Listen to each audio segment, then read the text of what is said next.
Tonight is a very interesting topic of monograph series. I've been doing these for quite some time on different architects in Atlanta, and I'm reminded of the fact that some years ago I was giving a lecture on Frank Lloyd Wright, and just before the lecture was to start, the people that were sponsoring said, well, Frank Lloyd Wright's great niece is going to be in the audience on the night you're doing this lecture on Frank Lloyd Wright, so I had to mind my P's and Q's. And the same is true tonight. We have Willis Denny's two granddaughters are here in the front row, so great-granddaughters. So anyway, they introduced themselves, and that was great fun to meet them. Willis Franklin Denny II had a remarkably short professional career as an architect, and yet he designed in the span of just 9 years some of Atlanta's most remarkable buildings at the turn of the century. He opened his office in 1897 and died of tuberculosis at the age of 31 in 1905. His Atlanta public buildings were typically styled with the rusticated stonework that had been popularized by Henry Hobson Richardson and are thus among Atlanta's most monumental landmarks of the period. He also demonstrated a competence in classical forms, reflecting the Beaux-Arts influence of his day in such works as the First Baptist Church of Augusta of 1902 and the Jefferson County Courthouse in Louisville, Georgia, in 1904, the town of his birth. As we'll see momentarily, both buildings have temple front porches, Ionic tetrastyle, which means 4 columns at the courthouse, and Corinthian hexastyle, which is 6 columns in Augusta. The church is surmounted by a restrained neoclassical dome, while the courthouse displays an elaborate cupola or domed lantern with delicate Ionic columns and a clock on each face. Born in 1874, Denny first came to Atlanta in the late 1880s to attend private school at Major Asbury F. Moreland's Military Academy at Moreland Park. The 1886 Academy building still stands near Little Five Points behind the classical temple front that was added in the 1950s by architect Wilfred Keel.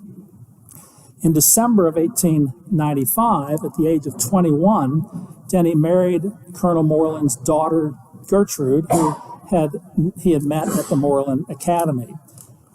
The next year, in 1896, Denny built their home next door to the Major Moreland's estate and a few lots to the south of the Academy building, a house that was raised in the 1940s, but today is marked by a pair of lion sculptures, and the address is number 326 Moreland Avenue. But we're ahead of our story. We must first turn to Denny's university education. Denny graduated from Mercer University. Here are 2 portraits from that time. And then he went on to study architecture at Cornell University. These 2 portraits were taken at Ithaca when he was a student there at Cornell. And while he was a student at Cornell, he designed a Baptist church, which is now raised, but was built in his hometown of Louisville. But what was Denny's architectural experience while he was at Cornell? I have a little bit of an insight because I also went to Cornell, so I know the campus, I know what he would have seen, I know where the building was that he was studying when he was there and all that. So this is, kind of giving a little bit of that background because architects are very much influenced, I think, by their very early education. Cornell's campus architecture was distinguished by recent buildings by William Henry Miller and by Charles Babcock. Miller, on the right, was Ithaca's most prominent architect and designer of over 70 buildings on and off the Cornell campus. Babcock, on the left side, was Cornell's first professor of architecture and essentially the founder of the architecture program in 1871, and therefore he was Miller's teacher and Denny's teacher. He was also architect for Cornell at Sage Hall and Sage Chapel, 2 major polychrome works in Ruskin-inspired Gothic revival. Some of you may have seen some of that on an earlier lecture I gave, and I'm going to show 1 or 2 of those buildings again in just a moment. But we might benefit by taking a closer look at the University of Denny's architectural training. Cornell was founded as a college in 1865, 26 years before Denny's arrival there. Ezra Cornell is documented as having asked, I have about $500,000 that my family won't need. What's the best thing I can do for the state of New York? And Andrew Dixon White, who was later to be president of Cornell, said the best thing you can do with it is to establish or strengthen some institute of higher learning. So he founded Cornell University. And under his initial influence, the university buildings were more utilitarian. On the left there, stone boxes, some thought, somewhat ugly, somewhat more utilitarian, plain gray facades. Cornell disapproved of excessive ornamentation and wanted a practical university based on utility. Andrew Dixon White, on the other hand, was a scholar and an erudite professor and a follower of John Ruskin. And Ruskin wrote that architecture is an art which so disposes and adorns the edifices raised by man for whatsoever uses, that the sight of them contributes to his mental health, power, and pleasure. Well, White's interest and influence was to advocate for an architecture of beauty, not just utility. So what campus buildings would Denny have seen in 1891 when he arrives there as a student? The first erected university buildings began to form a quadrangle, which today is known as the Fine Arts Quad at Cornell. Against the hill slope and overlooking Lake Cayuga, or should I say far above Cayuga's waters, Morrill Hall by architects Arlo Wilcox and Cyrus K. Porter reflected Cornell's architecture of utility. Plain stone building with uniform fenestration, with only coins and arched voussoirs accenting the uniform facade. The same architects added Whitehall, a virtual twin, completed in 1869. Then in 1870, Archimedes Russell built Sibley Hall West, and I've drawn a line to show where Russell's building was. To the left of that line there. It was to the right of the line a domed library and then another matching wing. Eventually, if you go to Cornell, you see a much longer building there. The east wing was later added by Charles Osborne. Sibley would eventually become the home of the architecture program, but it was not, and it is so today, but it is not so in Denny's day. 2 years later, in 1872, Russell centered the McCraw building between Cornell's gray stone Morrill Hall and Whitehall, and all three of these buildings form a gray masonry mass along one side of the quadrangle, arched windows, accented coins, voussoirs, but little else in ornamentation. Andrew Dixon White, who was the co-founder and first president of the university, had other ideas. Just before McCraw Hall went up, White spearheaded the founding of an architecture school at Cornell and selected architect and Episcopal priest Charles Babcock as the first professor of architecture. Babcock had apprenticed with architect Richard Upjohn at the time that Upjohn was working on his masterpiece, Trinity Church on Wall Street in New York. White then commissioned one of Babcock's first students, a graduate got a B.Arch in architecture in 1872, William Henry Miller, to design his residence. And this is the president's house at Cornell, ultimately completed by Babcock in 1874. The house is red brick. It has polychrome pointed arch entry, a projecting balcony over the front door with a tower rising above that. All of that is embodying Ruskin's lamp of beauty in the first instance, and the tower and the balcony, the lamp of power in the second instance. Then White hired a sculptor to carve naturalistic foliage, grape leaves, and thistle for the flanking entry door columns, capitals, and with incised biblical messages carved in the stone above. Ruskin always said that these buildings should be Bibles in stone. So this says, "Do men gather grapes of thorns or figs of thistles?" The message was clear, "By their fruits you will know them." And the president intended the fruits of architecture to be based on art and beauty, not just utility. So President White was just getting started. He was an avid reader of Ruskin, And the next building he promoted was the highly Ruskinian Sage Hall. Architecture was an art, and as Ruskin wrote in the Seven Lamps of Architecture in 1849, and this is how he defined architecture, architecture is that art which, taking up and admitting as conditions of its working the necessities and common uses of building, impresses on its form certain characters venerable or beautiful, but otherwise unnecessary. When Henry Sage pledged $250,000 to endow a women's education at Cornell, Charles Babcock started building Sage Hall, a residence hall for women. 25 female students enrolled in 1875. This building was inspired by Dean and Woodward's University Museum in Oxford, England. It's full of Ruskinian elements. Prominent tower over a projecting balcony overhanging a polychrome pointed arched entryway. Dormers capped with acute pointed gables. Tower looks like a typical high Victorian Saturn rocket, multi-staged, aimed skyward with its staged and pointed dormered roofs. The building's character is defined by color. Permanent polychrome, it was called, or constructional coloration, in order to emphasize that the color was not artificially applied, but in the nature of materials, a phrase which Frank Lloyd Wright would pick up from John Ruskin. At the same time, Babcock then designed Sage Chapel, which originally had a 75-foot tower with a spire and a belfry. You can see the little inset view of what it looked like initially. It's constructed in red brick with stone trim, polychromed Gothic arches, and inside an elaborate hammer beam truss ceiling.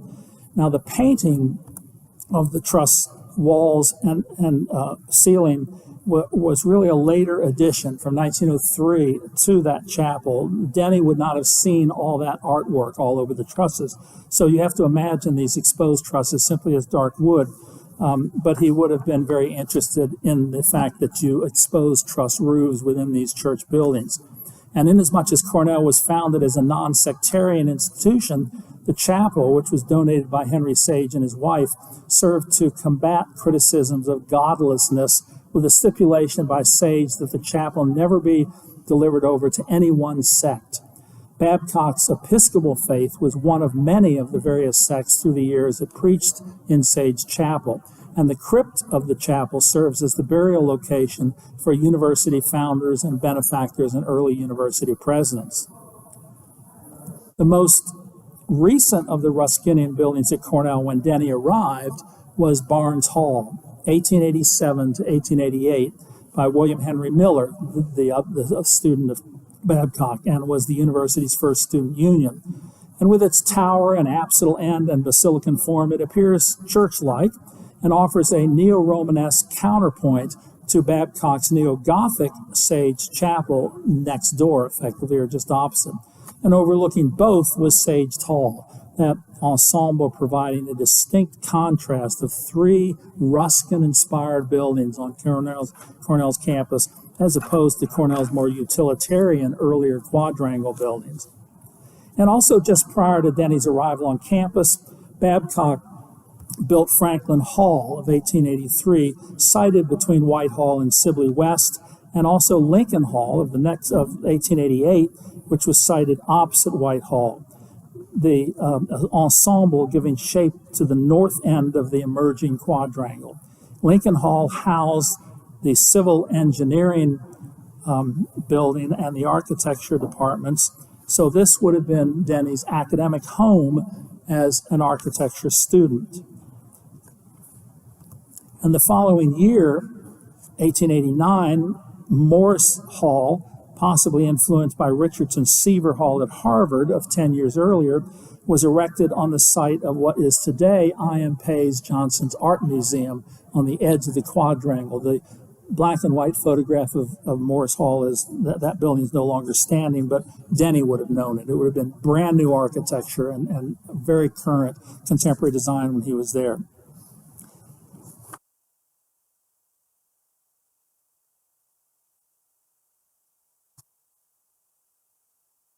Also, at about this same time, two other buildings. Did that go twice?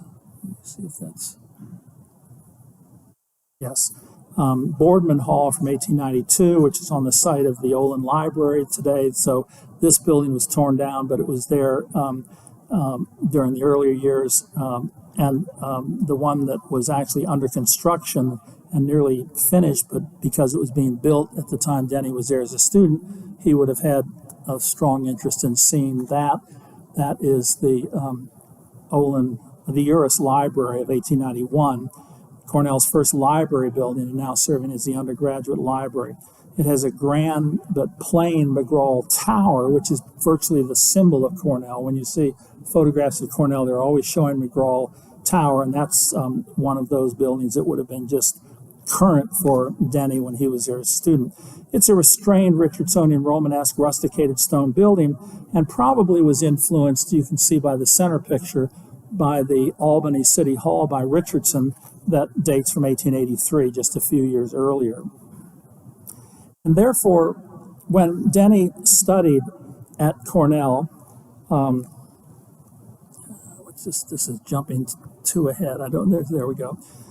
At Cornell, the architecture school was 20 years established, and the most recent and current buildings built were the dean of the architecture school, Babcock, by the dean and by his protege student, William Henry Miller, reflecting Ruskin's and Richardson's influence.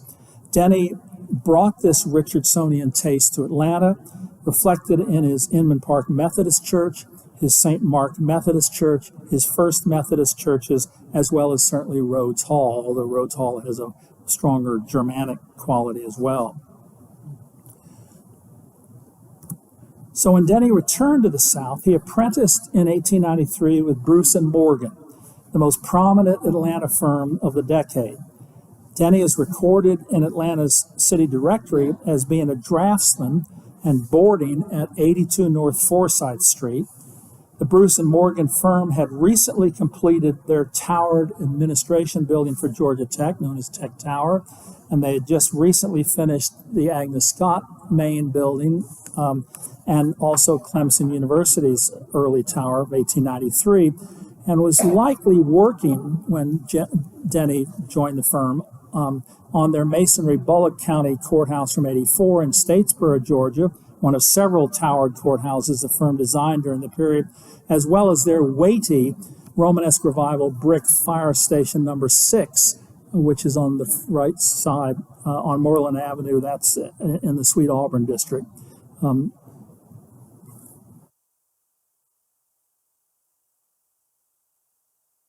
Denny's own earliest projects were nearby. Their residence included these two from 1896 on the top of the screen for J. Moreland Spear and Bloomer Austin, to which he added a third in the center of the bottom screen for John Stewart in between from 1904, a much later house. And although I'd like to illustrate Denny's projects in order year by year, I'll mention the other Inman Park area houses now, as they may be familiar to you. They include the large Queen Anne residence of 1192 McClendon Avenue at Little Five Points, is originally addressed on Moreland, built for Cyrus D. Maddox in 1898. Also the neoclassical colossal porticoed Kriegshaber house, known as the Wrecking Bar for many years, in 1899 to 1900. The Otto Katzenstein house in Inman Park on Druid Circle, and with its distinctive wraparound veranda, that's on the bottom right screen. And these three houses on Austin Avenue that I showed a moment ago that were on land subdivided by Major Asbury Moreland's estate. Those are all by Denny and his residential architecture.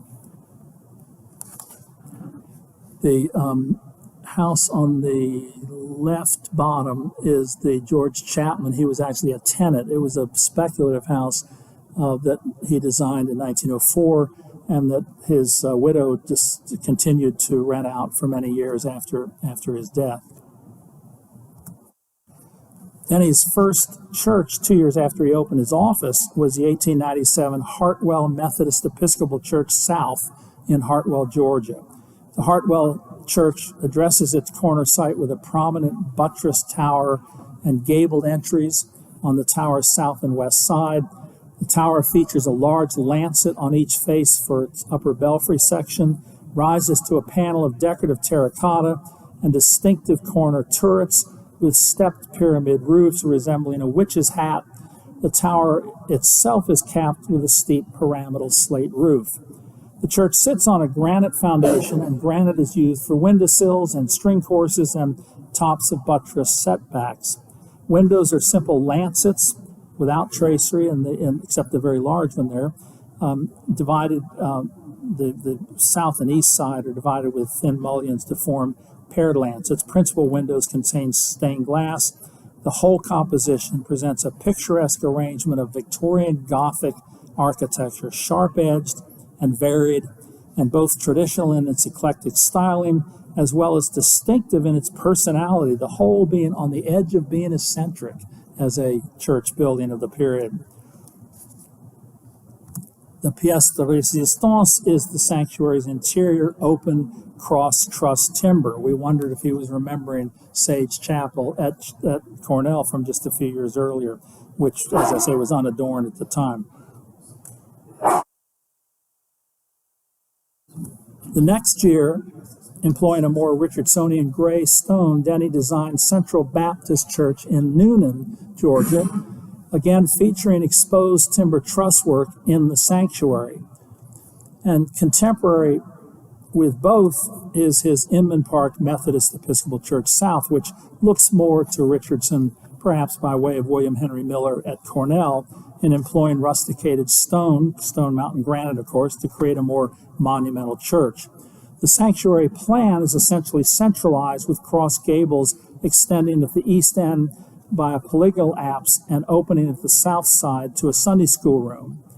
In the sanctuary, cross-timber structural arches and exposed wood vaulting give the church interior a striking and indeed dramatic ceiling, marking both the access to the apsidal east end and west stained glass windows, but also a cross-access from the other major stained glass window on the north facade to the Sunday school extension on the south.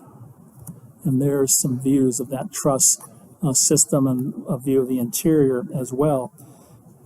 The slatted wood panels at the bottom left screen open to a large Sunday school space, a feature of functional flexibility that could open that to more seating for the church, but it was primarily for the Sunday school. It's a variation on what became known as the Akron plan, adopted by Protestant churches worldwide, especially after the Fifth National Sunday School Convention endorsed the Universal Uniform Lesson Plan of 1872. In its classical form, the Akron plan featured wedge-shaped Sunday school classrooms that would be opened or closed by partitions, serving to unify or privatize portion of the Sunday school lesson hour. In Inman Park Methodist, the large Sunday school space could provide expanded sanctuary seating or privacy for the Sunday school separated from the congregation. Well, for half a century following the Civil War, 3/4 of American churches provided Sunday school space adopted some variation of this Akron plan, according to The Biblical World, a magazine that deals with such issues. Well, erected by George Murphy, the Inman Park Methodist Episcopal Church South contains splendid stained glass windows by V.E. Orr and Company, mounted on large round-headed windows on the north entry and west elevations. The squat tower with a pyramidal slate roof marks the entry at the northwest corner of the sanctuary, with a dominant bell tower projecting from the northeast corner. The tower features an entry with rounded Romanesque voussoirs and elongated, round-headed belfry openings rising between the corner masonry that extends above the base of the pyramidal roof to express themselves as flat-topped corner buttresses. The unusual stonework is treated as crazy paving rather than coursed in rows. Only voussoirs arched over windows and lintels and sills and string courses articulate the elevation in the normative architectural fashion. Also from 1898 to 9 are a couple of early commercial buildings in Denny's hometown of Louisville, Georgia, contemporary with Denny's design for the first Bass department store, later known as Kessler's, in Atlanta. The Bass department store has a complicated history, which I'm not really sure I've totally sorted out. It's possible that Denny's 1899 work involved only the bottom 2 floors up to the cornice and that sweeping arch. W.T. Downing made additions, which could be the upper 3 arched section, or it could be portion of the building on the back side. This stretches from Peachtree Street all the way through to Broad Street. So it's a little difficult to sort out who did what at this point. But the building is still there, as you can see on the left screen. A significantly larger commission also came into the Denny's office, completed in 1898. And this was the design for the 8-story Majestic Hotel, advertised as the only steel fireproof hotel in Atlanta when it was built, and one of the first major hotels in the city after the Kimball House. The 1902 guidebook describes the Majestic as one of 3 chief first-class hotels in Atlanta, together with the Kimball House and the Hotel Aragon. The Hotel Aragon was a 125-room hotel built in 1892 on a site later occupied by the 1933 Collier Building downtown, a structure demolished in turn and is now taken over by the entry to the MARTA station at the Georgia Pacific Tower. The 7-story Kimball House replaced the earlier hotel of the same name that burned in 1883, contained 31 stories, 22 public rooms, stores, not stories, 31 stores, retail operations, 22 public rooms, and 357 hotel rooms. The Kimball Hotel opened in 1885, and Denny's Majestic Hotel no doubt further enhanced his reputation as a competent architect, as this was a major project. As the hotel prepared to open, Denny applied for membership and was elected as an associate of the AIA, the American Institute of Architects. The Majestic stood on Peachtree Street for almost 3 decades. It was converted to offices and commercial stores during its latter years and was finally razed in 1927 to 1928. The site's changed several times since, but today it's occupied by Philip Johnson's 191 building. That's where this Majestic was. One wonders the extent of familiarity Denny might have had with early Chicago school skyscrapers. Chicago architect John Root, of course, was a native Georgian, but Burnham and Root's Equitable Building in Atlanta would not be built here until 1892. But like William LeBaron Jennings' 1888 Manhattan Building in Chicago, which stacked Chicago windows in vertical rows 5 floors high, rising above a mezzanine level, itself above an open base, Denny's Majestic Hotel displays a tripartite elevation of base, stacked-like elements, and cornice, very typically Chicago composition vertically, groups stacked windows under arches, here in a 2-3-2 fenestration pattern moving across the facade, and with larger projecting cornice cap over a pattern of terracotta circular openings, which are not unlike Sullivan's 1891 Wainwright building in St. Louis. Denny certainly knew how to compose au courant elements of a tall building. Might we say artistically considered, if we borrow the phrase of Louis Sullivan.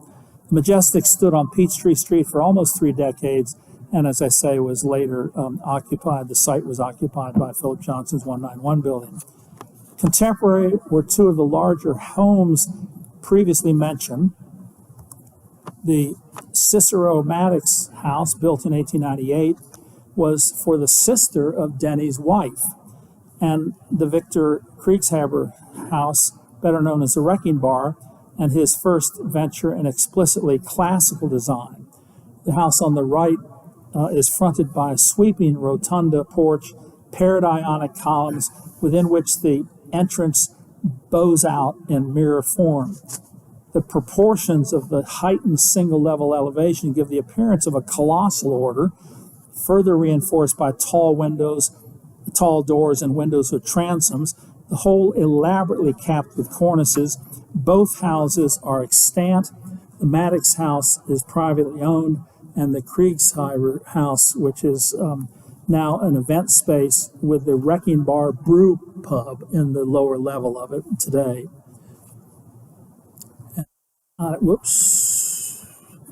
I also discovered recently, just in kind of research, don't know anything about it, but the Ramsey Smith Etheridge House about 1900 in Denny's hometown of Louisville, Georgia, is also attributed to Denny. This is, not sure where in Louisville this is, but that's according to Vanishing Georgia. Denny followed in 1900 with another large hotel, this time in Augusta, and known as the Albion. Again, it's tempting to look for sources, and McKim, Mead, and White's Villiard houses in New York come to mind, completed 6 years earlier in 1884. McKim, Mead, and that's in the top center. McKim, Mead, and White's design is more authentically Renaissance revival and comprises 6 separate residences. Both the New York Palazzo and the Albany Hotel compose 3 blocks around a courtyard in the U plan. The elevations have smooth rusticated bases and smoother still ashlar upper floors, crowning the whole with a cornice overhang.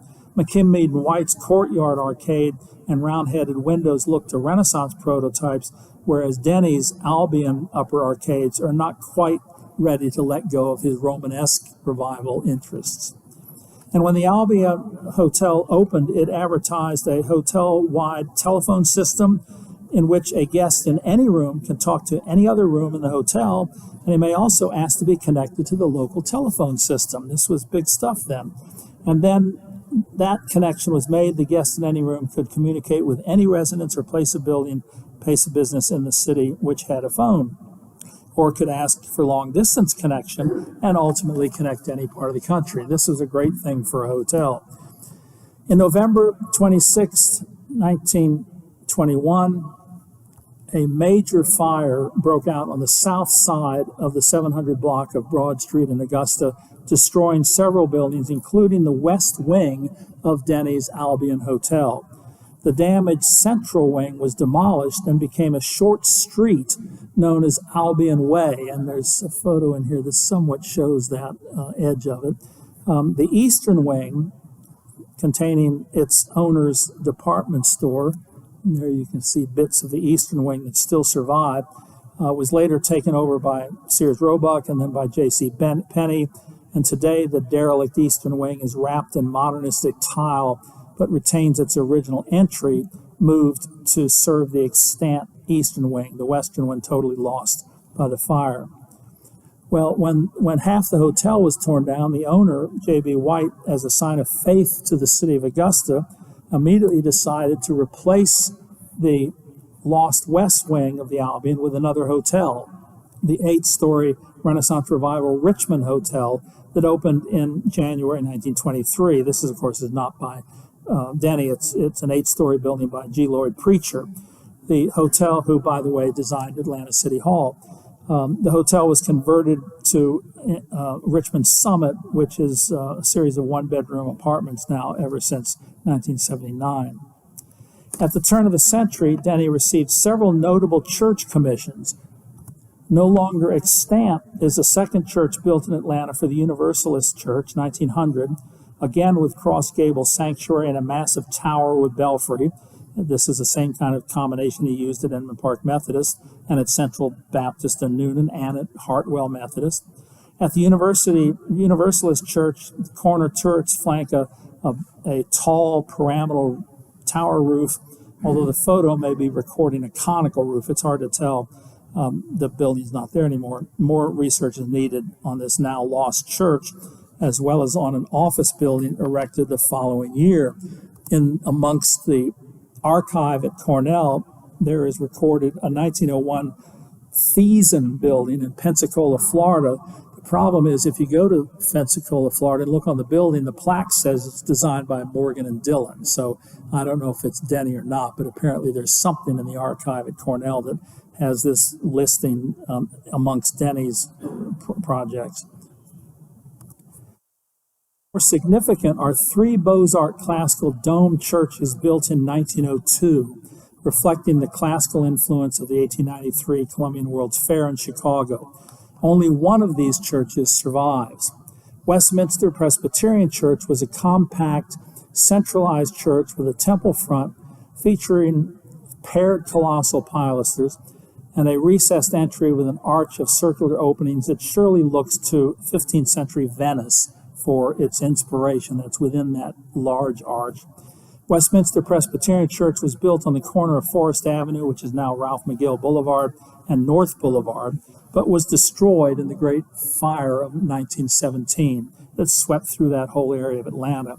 The fire consumed 3,400 Atlanta buildings and left 10,000 people homeless, including 3/4 of the Westminster congregation. A drive north along Boulevard to North Avenue discloses a series of mostly 2- and 3-story brick apartment buildings from the 1920s erected to replace all those wood frame shanties that were lost in the fire. Also in 1902, Denny built the Temple of Benevolent Congregation, again in the Beaux-Arts classical style, with colossal hexastyle ionic portico, shallow arms, and a small dome over a lantern rooftop. The building was built for the oldest Jewish congregation in Atlanta that had been established in 1867 and was located on South Pryor and Richardson Street, southeast of downtown Atlanta. It served the Jewish congregation between 1902, when Denny finished the church, in 1929. As had occurred in 1902 when the congregation outgrew its original synagogue and hired Denny for his temple, they outgrew Denny's temple and decided to hire Philip Schutze to build their new temple on Peachtree Street, which is called the Temple and has been there ever since. Contemporary with Denny's Beaux-Arts Jewish temple was his 1902 church in Augusta, designed for the congregation of First Baptist Church. This one's capped by a simple hemispheric dome on a cylindrical drum. The Baptist church features a Greek cross plan with monumental entry portico of 6 colossal Corinthian columns raised on plinths 6 steps above the ground level. The yellow tan brickwork is accented with broad white entablatures, white cartouche swags, white pediments, and an otherwise monochromatic exterior. Pale green tile surfaces on the dome inside the circular central ceiling ring opening to the dome hovers above, and the ring is supported by 6 or 8 ribs springing from the entablature above a paired group of columns on the interior. You can see an interior view when they were getting ready to restore this building some years ago. Similar window tracery and sweeping round-headed arches characterize the more restrained First United Methodist Church in Conyers, which dates from 1902. The church, however, is a mix of round-headed Romanesque Revival openings and Gothic Revival roofline. It's built in red brick with contrasting white trim. The 2 west towers are of unequal height, capped with a high-pointed roof with corner turrets, which in turn sport pyramidal roofs, the whole recalling Denny's first church in Hartford, Georgia, built 4 years earlier. A further note to observe of Denny's churches at Hartford, Conyers, and Inman Park is their centralized quality spatially, a feature bringing focus to the congregation in an auditorium setting rather than a longitudinal one that was organized around procession. One of Denny's observations and lessons from Cornell was the evocative and aspiring and dramatic power of relatively isolated, tall, narrow towers with pyramidal roofs, observed at Cornell at the stone clock tower of the library, which was being built when he was a student there, but also at the Albany City Hall by H.H. Richardson. And it certainly began to influence his work in his church design. As with any eager architectural student, it's difficult to imagine Denny would not have visited landmark contemporary buildings nearby, so we presume he got to Albany and saw Richardson's relatively new building.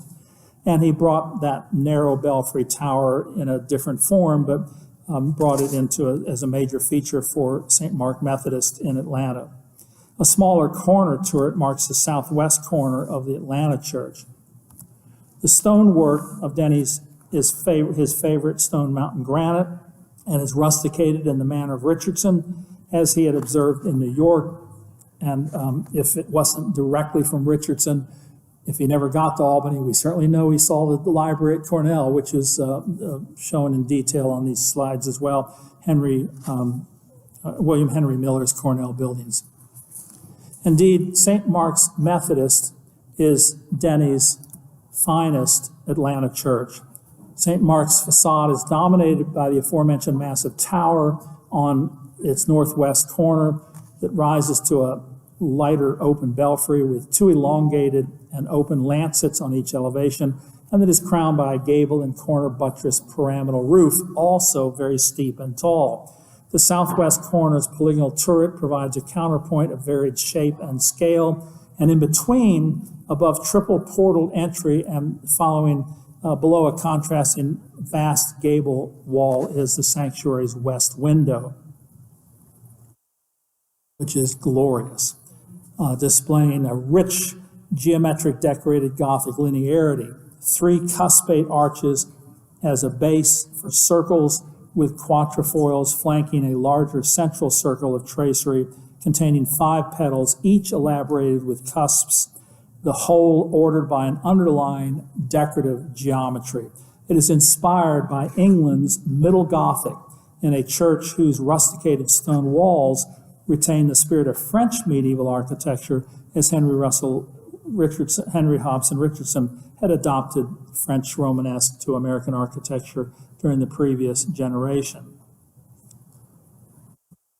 Inside St. Mark, the great width of the sanctuary appears to test the capacity of the awkwardly stretched, modified hammer beam truss, whose transverse beams struggle to hold the truss from pulling laterally and collapsing the roof structure.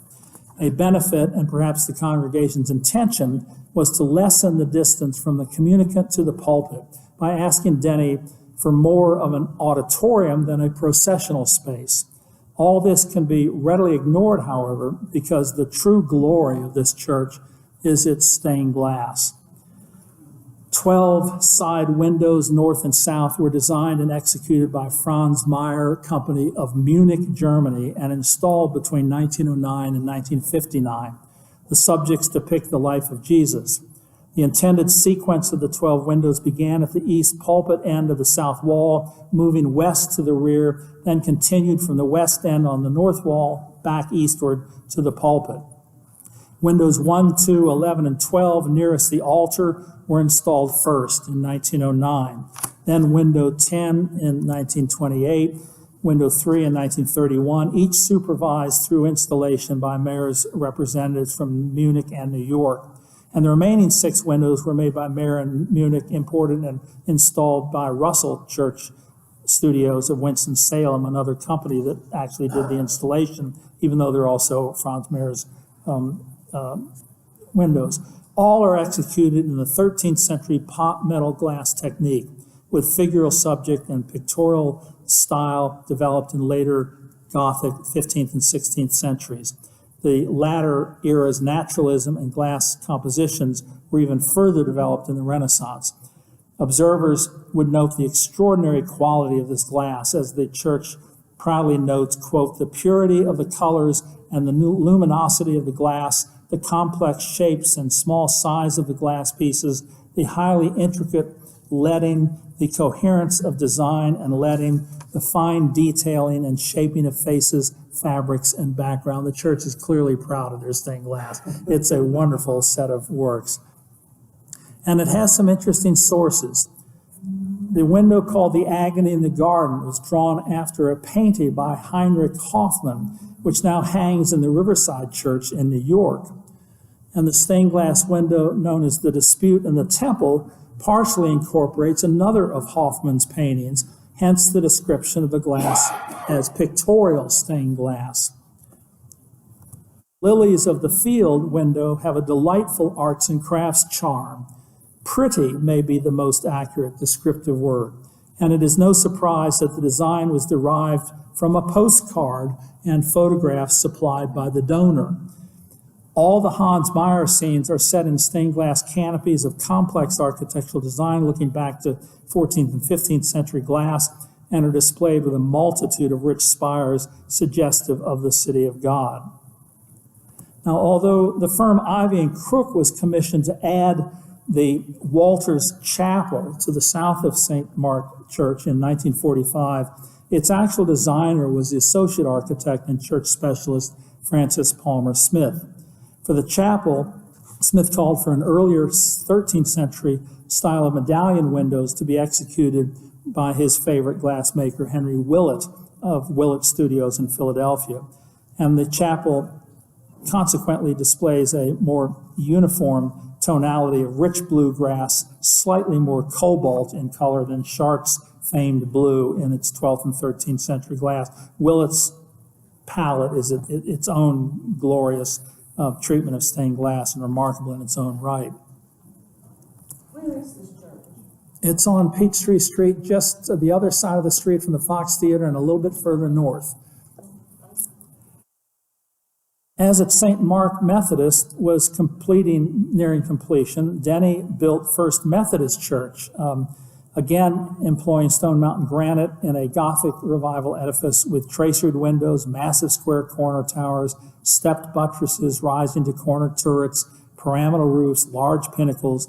The formal elements of Denny's First Methodist Church in Atlanta from 1903 were organized as a more traditional basilican form without transept arms, facade towers of unequal heights, traceried east, liturgically west window with quatrefoils and cross. The expected scale of this entry facade's great window is awkwardly cut off by the stone of a blind arcade that appears to fill the lower half of the window. I'm not quite sure how that all worked out or when there have been any changes to that. The church interior is remarkably spacious with side walls opening with large expanses of stained glass. The vast auditorium space is spanned by a truss system again, forming a cross framed by pointed arches and king posts and tie beams with a central oculus filled with a circular skylight that has some glass designed by a firm out of Columbus, Ohio. There are also Tiffany windows of St. Paul and St. John illustrated on the bottom left of my slide.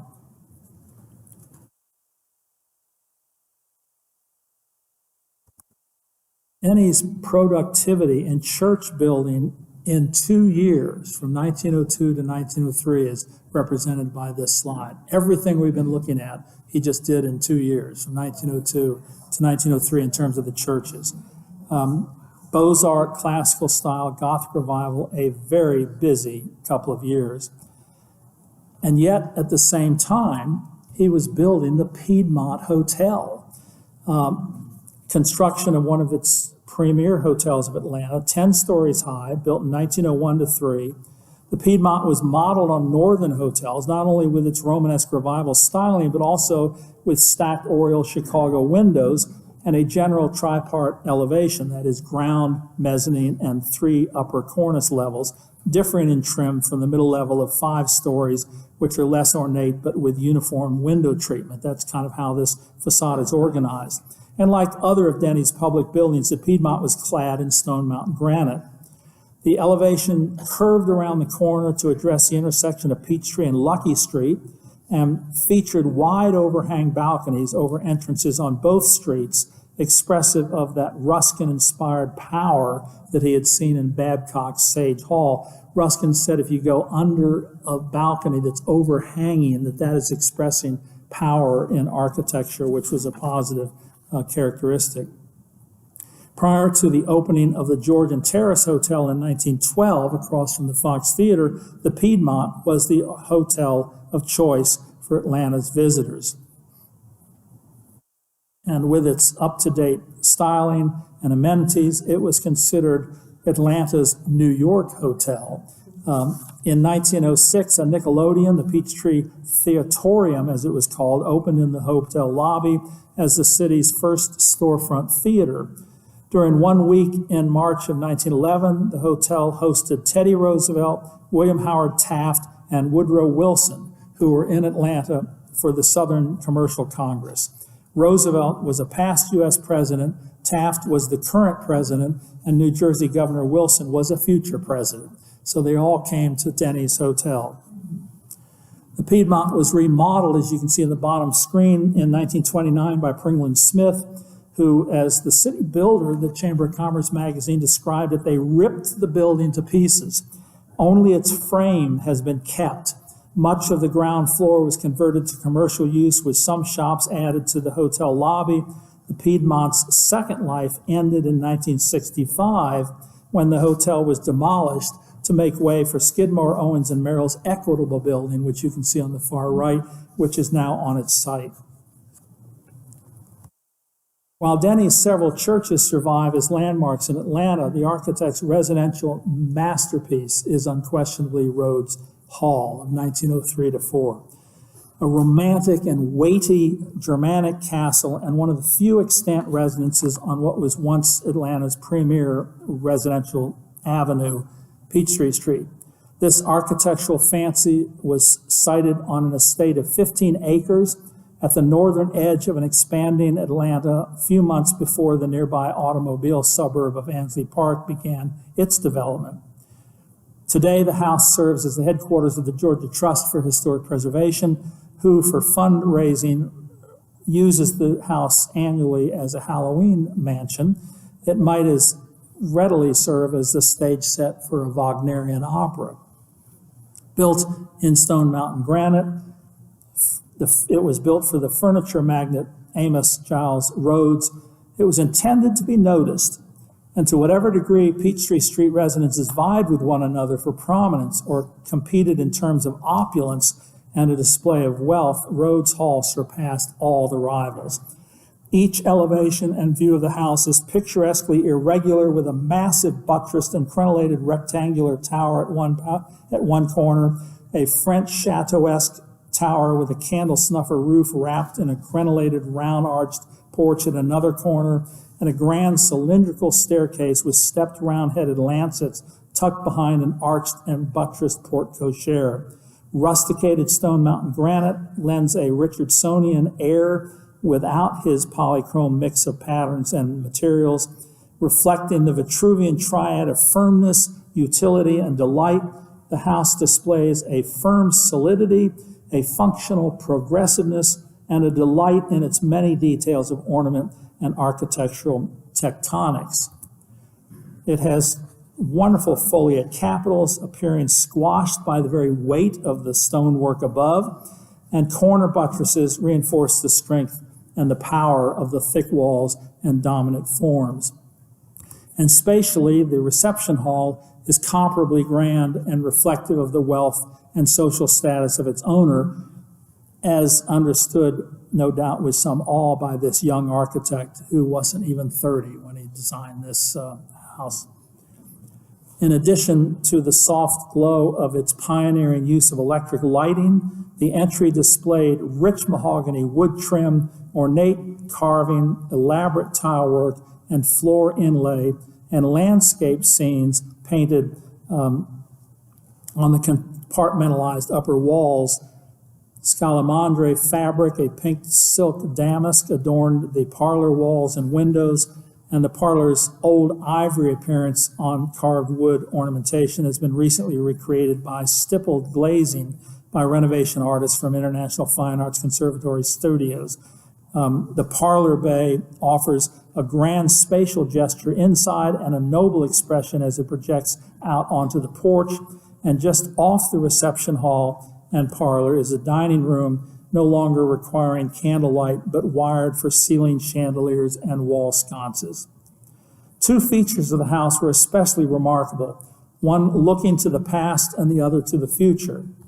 The carved mahogany grand staircase features a series of painted glass windows dedicated to the lost cause and executed by the Von Gerken Art Glass Company, whose oculus glass in the auditorium of First Methodist Church we looked at earlier. This same art glass company won 4 gold medals at the St. Louis Exposition held the year that Rhodes Hall was completed.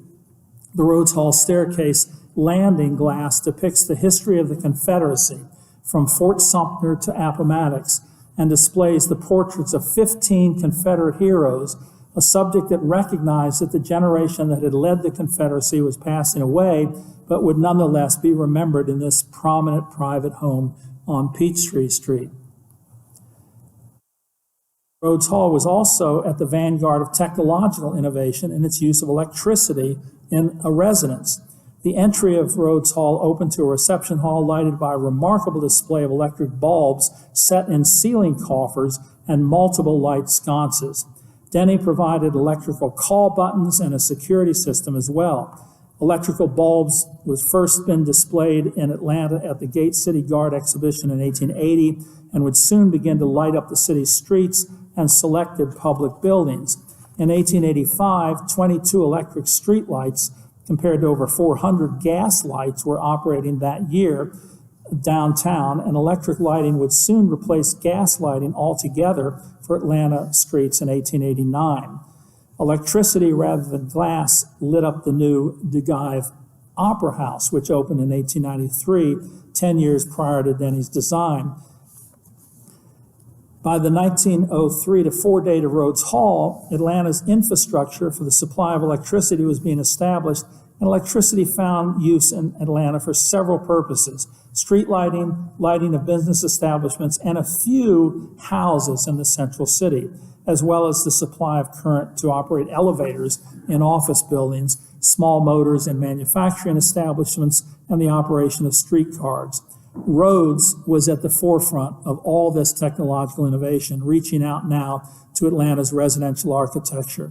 The array of ceiling light bulbs and wall sconces at Rhodes Hall offers proof that the historicist castle was also progressive. In total, the house, which the owners referred to as Le Rêve, or the Dream, was illustrated by 300 light bulbs, creating a dreamlike illusion of evening light in Atlanta's northern streetscape. Amos Rhodes died in 1928, and following the death of his wife Amanda the previous year, in 1929, the Rhodes Haverty building would be completed by architect Springland Smith. It was the tallest building in Atlanta and remained so until 1959. Reflecting the long-term partnership of the two furniture magnates, A.G. Rhodes and J.J. Haverty, the skyscraper was constructed for the Rhodes Haverty Investment Company. But as for Rhodes Hall, Amos and Amanda's children did not wish to keep the house at all, and so they deeded the house and just under an acre of the original estate to the state of Georgia. According to a deed restriction, the property could henceforth only be used for historic purposes. The state of Georgia took this prescription literally, and Rhodes Hall became the state archives. By the end of the decade, residences along Peachtree Street were being displaced by commercial and office structures, and in 1937, architects Ivy and Crook erected Rhodes Center, a whole shopping center around the castle.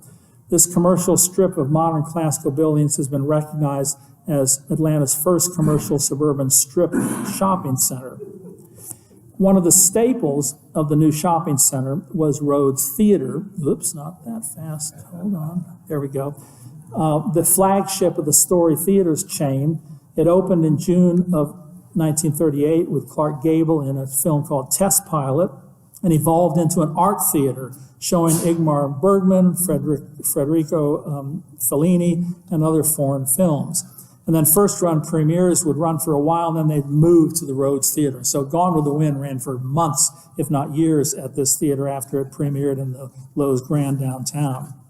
Well, Rhodes Hall continued to serve as the state archives until Thomas Bradbury built the new archives building, opened in 1965, after which Rhodes Hall became the Peachtree branch of the archives until 1983.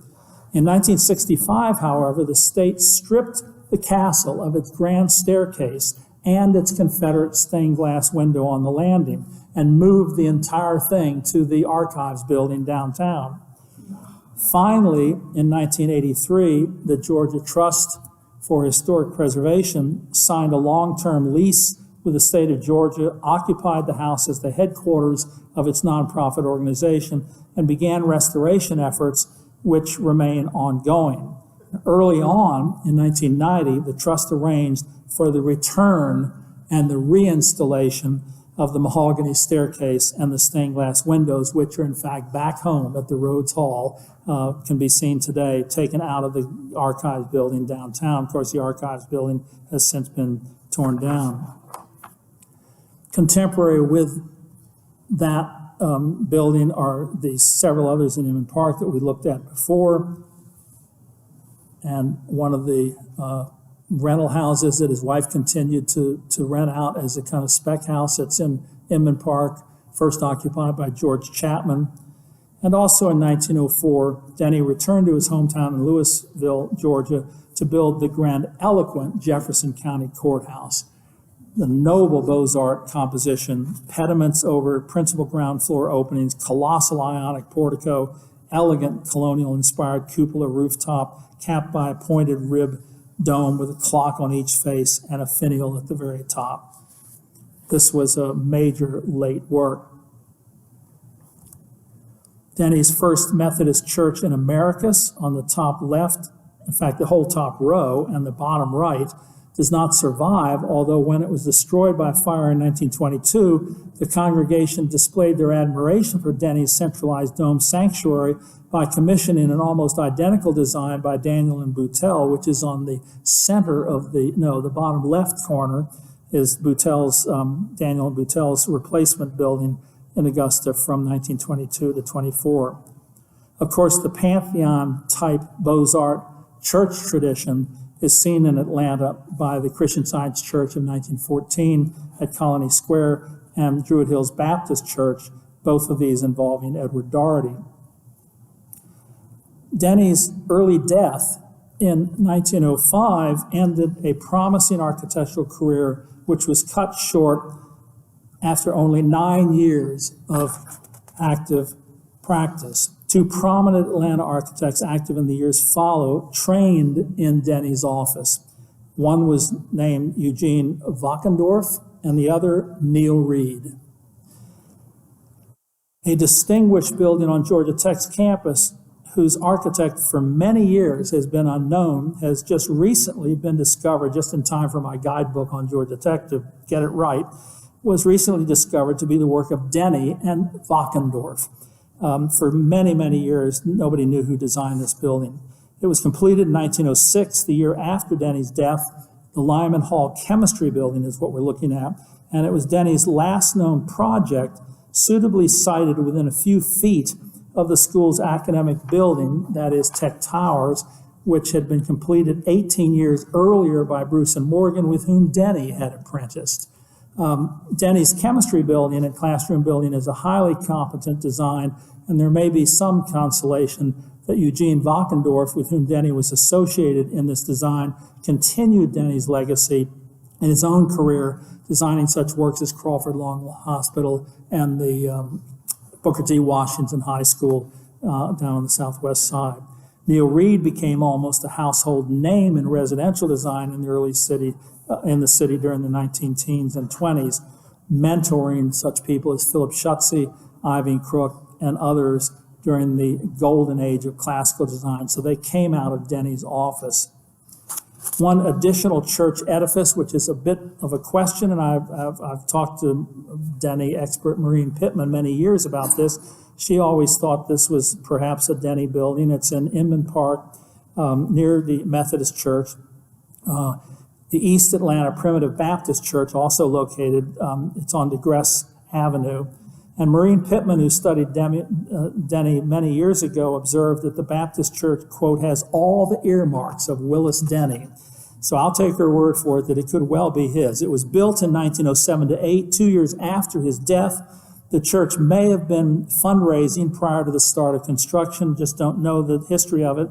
The more simplified and neo-Gothic building, this East Atlanta Primitive Baptist Church, is a simple basilican sanctuary with a gable roof, flanking crenellation, but still with that Stone Mountain granite look that is so much a part of his work. Now, given Denny's premature death, I cannot close without speculating with that eternal question, what if?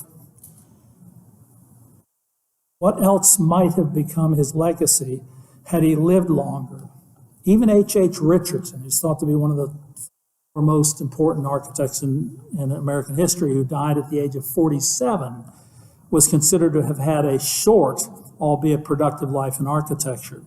Active between 1867 and 1886, his career was only 20 years, but that's twice as long as Denny's career. And what of Frank Lloyd Wright? Roughly Denny's contemporary, just 7 years older than Denny. Denny died at age 31.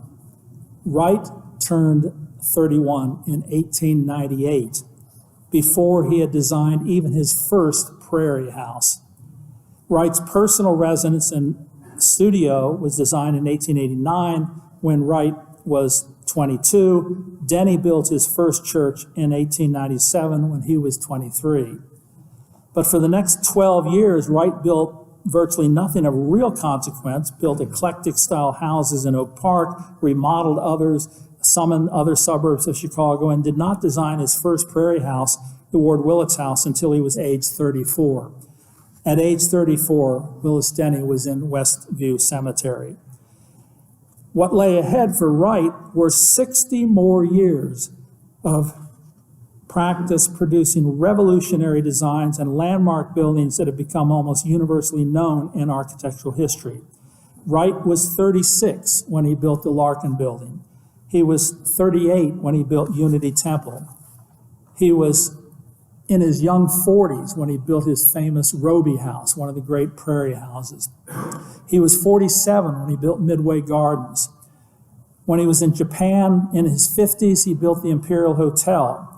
He built Fallingwater when he was in his late 60s. People would retire in 65. Wright was 68 when he was designing Fallingwater. He established the whole school of architecture at Taliesin West when he was age 70. He built Johnson's Wax Tower when he was 72. His only known built skyscraper, Price Tower in Oklahoma, he built when he was in his 80s. He was 86 to 89.